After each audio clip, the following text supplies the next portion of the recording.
Welcome back, comrades. Today I wanted to talk about a little bit about the global warming deal that they're not really talking about on mainstream media or really on Fox News or any media. You hear a little bit about it on talk radio and what have you. But today I wanted to talk about what these intellectuals are planning in this global warming scheme. These global warming cultists are not only planning on taking over all of the fossil fuels and the natural resources of the planet.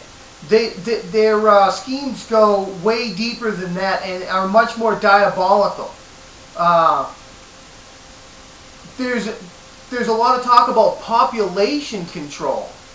And, they're talking to the Chinese about their methods of population control, their policies over their people, their oppressive policies over their people in when it, comes to childbirth, having children, how many children you can have, which creates a big mess in China because they have overwhelmingly male population because they kill their women. If it's a girl, they'll kill the baby. I mean, that's what they've done, and that's what they've created with these types of policies. But they want to talk about forced abortions, but really what they're talking about is the population on the planet right now. I don't know if you heard Louis Farrakhan came out a month or so ago, said that we need to come up with a way, there's too many people on the planet, we need to come up with a way to decrease the population, and we need to make it look natural.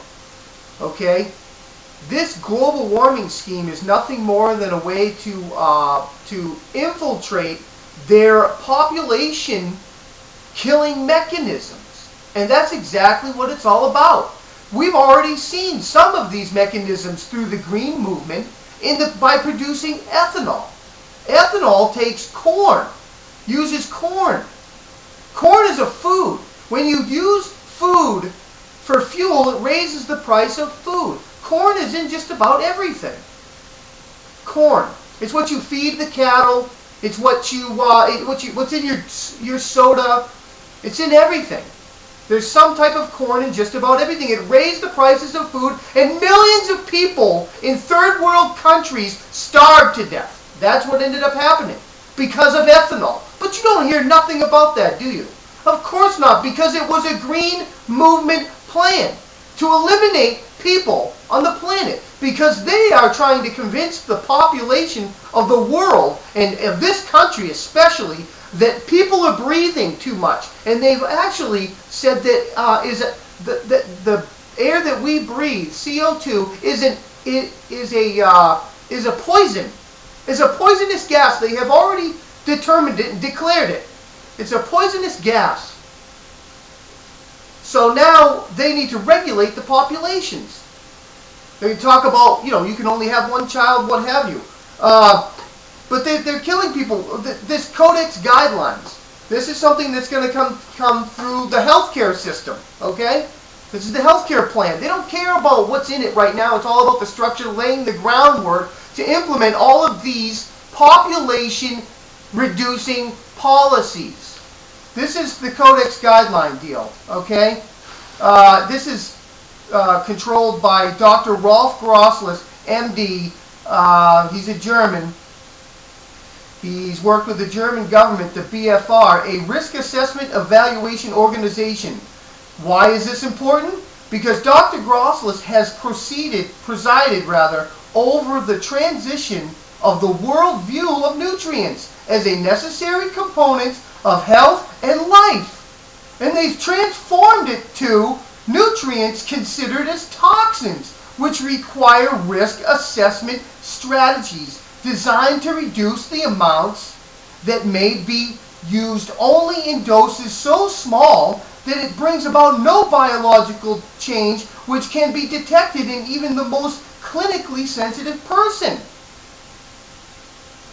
When the world adopts these Codex Guidelines, it will mean literally billions of preventable deaths through mandated undernutrition around the world. Countries will have nutritional risk managers to limit and exclude nutrients, which are now toxins, from their people. This is the type of stuff that they're doing, and they're going to do it all under the guise of global warming or climate change, whatever they're calling it today. Trans fats. They just made trans fats illegal. Do you know what that does? Trans fats are oils or what have you that are put in junk food. Everybody knows it's bad for you. It wasn't meant to eat on a daily basis. Basically, this type of stuff is quick food that you get on the go to take the place of a meal. And what that does is it increases the food on the planet. The amount of food that we have. If you eliminate all of these things, you're going to decrease the amount of food that is available. You're going to make it so expensive that people in third world countries are not going to be able to afford it. And then you're going to get blamed for them dying because you're driving an SUV. Do you understand how they're putting it together? Listen, if you don't remember anything from this video, remember this. Everything that they do, this progressive movement, is hidden behind something that seems good on its face. But in reality, it's not. It's a diabolical scheme, is what it is.